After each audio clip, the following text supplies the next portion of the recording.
that sold me something on eBay that said, hey, it was a handwritten note from a 12-year-old, that said, thank you very much for your purchase. We appreciate it. And it reminded me of when I was 10 years old, except I didn't have eBay and didn't have all these options to buy singles online. So it was refreshing. So it just shows you kind of all generations. The hobby's exploding and the happiness is absurd. Dustin, get in here. Let's tell, Dustin, Dustin, how much happiness has getting into collecting Pokemon and flipping Pokemon been for you?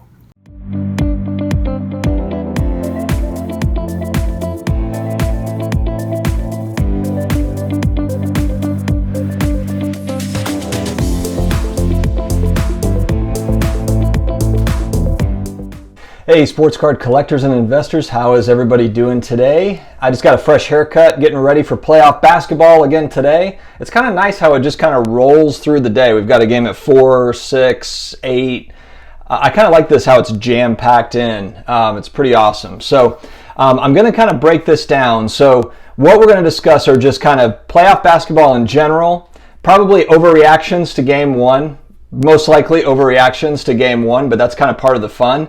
And then maybe, how cards will be affected. And this is open discussion time, guys. This is not like me telling you how this is all going to go. Obviously, we don't know. And sometimes card values and performance don't always add up. So I'm curious to hear back from you all too, especially if you are targeting certain players that we're talking about here. Always like getting feedback, always like learning from you all as well. So let's jump right into it. I'm going to start with the first series that, to be honest, I care least about, and that is the Jazz Nuggets. This is, a series where I just can't really get excited for either team. I'm not a fan of either team. I don't have a lot riding on either team. I do own some Donovan Mitchell, not much though, very little, a few cards. He did go off. He had 57 points in game one, and they still managed to lose the game. If you're looking at the Nuggets, they did win the game. Jamal Murray had 36 points.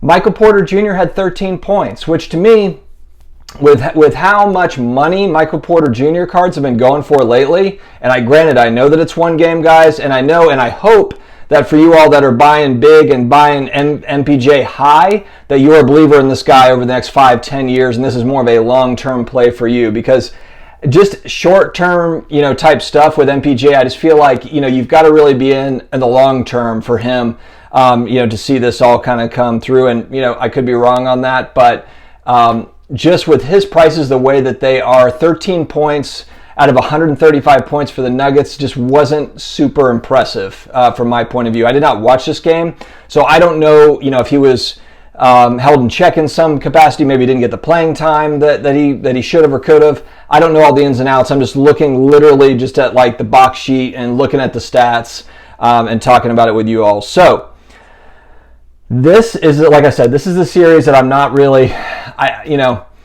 Donovan Mitchell, I think, proved that in a playoff atmosphere, he can come up big. So if this is a guy that you like long term, then he proved he can do it in a playoff game as well. 57 points is nothing to sneeze at.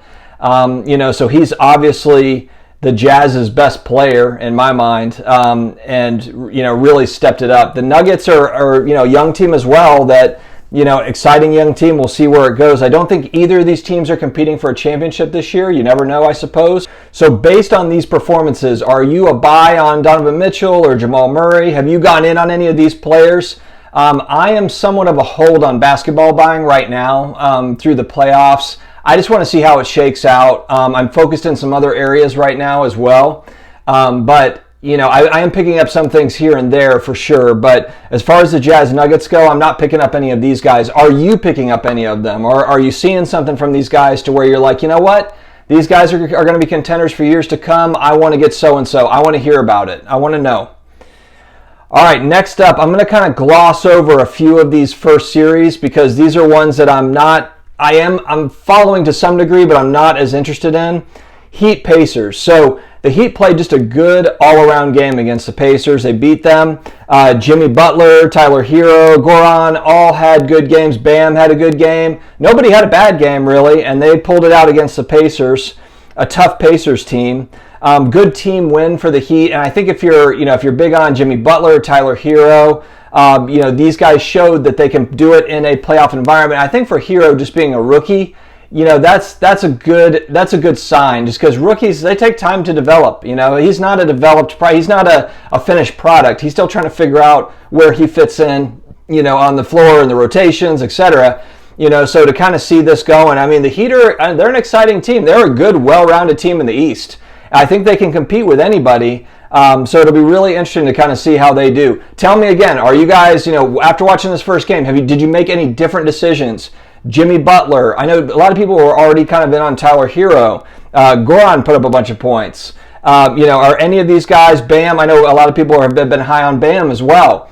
Anybody that you decided, I'm going to go after this guy based on this first game. All right, Rockets Thunder. I just watched the highlights of Rockets Thunder, and really it was the James Harden show.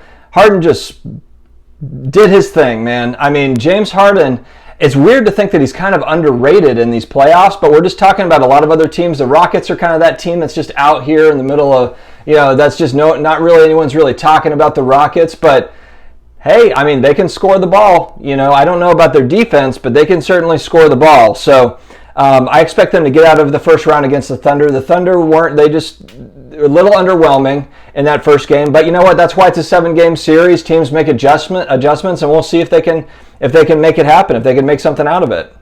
All right, next up, I'm going to talk about Celtics 76ers. So I'm so torn on the 76ers because there's a part of me that wants to move a bunch of resources into Joel Embiid and Ben Simmons, because it doesn't look like they're going to be able to pull this out against the Celtics. I'm surprised that the game was actually as close as it was. Just with Simmons being out, the 76ers they're a good team, but they've kind of struggled finding chemistry all year. Embiid is good, but he's also had some injury stuff. So, it's just like those guys have so much potential in the world, and I'm curious to see really if the Celtics do knock them off first round, what happens to their prices, and do they really kind of bottom out to where they could be decent buys? Because if you're a believer in Simmons and Embiid over the course of their career, you have to assume these guys will bounce back. So that'll be really interesting to see. I'd like to hear your thoughts on this. What are your thoughts on the 76ers guys? Are you buying into them, or are you waiting to see if they, if they lose the series to the Celtics, then kind of seeing where it's at, or have you been in on these guys all along? Curious to hear that. On the Celtics side, Hayward is out for a month. So my focus is going to be Jason Tatum and Jaylen Brown. Jaylen Brown's a guy that I put some resources in. I think he's very underrated. He doesn't get very much fanfare, but he's a guy that, he's a good, solid player. The Celtics have committed to him over the next few years. So I'm curious to see kind of how they do without Hayward, because Hayward hit some big shots in that first game. How can they do, are they going to be okay? Are they going to be able to handle the Sixers? I think that they will be, but like I said, the game against Sixers was more competitive than I thought it was going to be. So we'll see how that goes. What do you guys think? And again, same question for the Celtics. Are you buying Celtics right now, or are you on hold? All right, Bucks Magic. What happened to the Bucks? The Magic came out. They're a scrappy team. I'm going to butcher this name, but Nikola came out and just dropped 35 points against the Bucks. And, Giannis had 31. Brook Lopez had 5. Chris Middleton had 14. Brook Lopez had 5 points in 30 minutes of play. That's not going to cut it. And I think that, these role players have got to step up. It can't just be the Giannis show. I'm curious to see. I mean, and so the Magic just played just a better all-around team game. I didn't watch all of this game. I caught some of the second half, but from what I heard, they really controlled the game from the start. So it's not as if it was even really close. So is this that something the Bucks should be panicked about? Are they going to regroup? I think that they will regroup. I think that they will change their strategy around. I think this was a punch in the gut for this team as well as the Lakers. We'll talk about them next. And so I'm really curious to see how the Bucks respond, because this Magic team is going to fight them. And we're all laughing about Markelle Fultz, and I remember there was Silver Prism prices that were going up, and everybody was kind of like, oh, it's Fultz and whatever. He put up 15 points, but look, this Magic team, he might be actually a decent player long-term, Fultz. So what do you guys think? Are you buying Magic players? Have you owned them? What are your thoughts on Giannis? Honestly, if the Bucks lose in round 1 to the Magic, I'm paying extremely close attention to Giannis prices, because that, to me, if his prices fall, is a serious buying opportunity. I don't see them bottoming out or anything if the Bucks lose, but I just can't imagine, if they really start dropping, I'm probably going to be taking a very, very hard look at those cards. All right, Lakers, Blazers. Look, big game Dame came to he's got his team believing, guys, and the Blazers came out, and you could just tell from the jump, they just wanted it more than the Lakers last night. I watched the whole game, and it just felt like the Blazers were just fighting a little bit more than the Lakers. And it's not that LeBron and those guys weren't out there playing hard. LeBron had a great game. He had 23 points. I think he had 16 boards and 15 assists. Crazy, crazy game. But as I'm watching it, the big thing was AD went 8 for 24 from the field and 12 for 17 from the free throw line. That just can't happen when AD is shooting shots. I mean, look, he's taken a lot of shots close to the basket. Now, granted, he took a lot of jump shots last night, and that can't happen. AD, you're a monster. Like, you have got to assert yourself in this game, in this series, and that's the piece that was missing was, there was some of that. He flashed it. He had some big dunks and stuff, but he was settling for shots that he didn't need to settle for. And, it was just interesting. Portland took advantage of it. They played good team basketball. They were patient. Dame played a good game. I think he had 34, 35 points, kind of the typical deal. But he's got those guys believing. I think they feel like they've got nothing to lose. The Lakers have not played well in the bubble. They just haven't played well so far. So we haven't really seen them put a really good game together since they've been in Orlando. So I'm curious to see how they respond to it. I firmly believe they will respond. And I think it's going to take more of like a LeBron 40-point game, 10 assists, 10 boards type deal, as opposed to him, really dishing and getting everyone else involved, which he's so good at. I believe that he and Luka are the best players at that in the NBA, at distributing while also contributing on the offensive side. And I just don't think that, I think he's going to have to really kind of take the bull by the horns and finish this series off for the Lakers. And those role players have to step up. Those guys got to hit shots. Danny Green's got to hit shots. These guys these role players have got to step up because this is not a typical 8 seed. The Blazers are the 8 seed, but they are probably the best 8 seed NBA team that's, I don't know, in recent memory.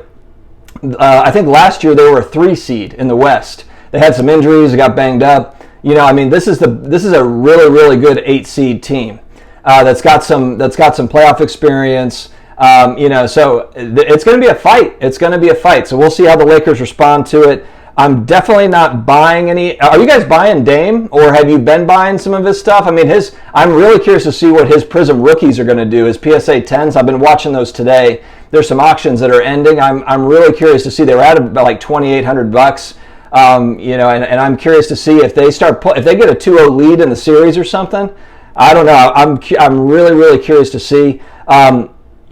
So I'm on hold as far as buying these guys. I'm just kind of watching and waiting at this point, just sitting on my stuff. All right, last but not least, Mavs Clippers. Guys, we have got to get it together tonight. Porzingis has learned. I guarantee that guy's not coming close to a pile. He's not getting a tee. I don't think the guy will get another technical for the rest of the series. I think he's going to really watch it and be careful. I'm not buying any of these guys as far as cards go. The Mavs Clips. I've got some Kawhi. Obviously you've seen. I've got Luka. I've got Porzingis. But these are guys that I believe long term. Even if the Mavs get bounced from the first round, I'm okay. I mean, I'm good with Porzingis and Luka over the long term. For years, I'll hold. So. I'm really interested in seeing. And then Kawhi. Look. Here's the thing. The Mavs could have won Game 1. There was a lot of things that were going right. The big thing that didn't go right was Porzingis getting injured. And you know what? The Mavs being a young team that's not playoff experienced in this environment. I know Luka's got playoff experience in Europe, but it's not the NBA, and he's got to get used to it. And look, the Clippers banged him up. They got in their face. They talked a little bit of trash. That's what they do, and that worked. It got under their skin. Porzingis got ejected. Luka was great. But you could tell he was a little bit out of his rhythm. He was flustered. You could tell he was frustrated. He was getting banged up. I mean, look, every time he went to the basket, he got hit. I mean, they weren't going to give him any freebies, and they just didn't. And look, he played tough and he played through it. But it's going to be a fight with the Clippers. This is a 7-game playoff series. It's going to be an absolute dogfight, and the Clippers are deep. They're going to wear you down. So I'm curious to see if the Mavs can hang on, if they can bounce back. They can obviously play with the Clippers. They can score with the Clippers. They can score with them. It's just a matter of, can they eke it out? Can they get those clutch buckets when they need it? Can they make smart decisions in the clutch? That's what I'm watching for. So guys, let me know. Who are you buying? Who are you selling? Who are you holding? I want to hear all about it. This is Playoff Edition, episode 1. Of course, we'll have more. I just want to talk basketball, guys. So let's get in the comments. Let's mix it up and talk about it. I want to hear what you guys are doing. Buying, selling, or holding. Let's talk about it. All right, guys. Take care.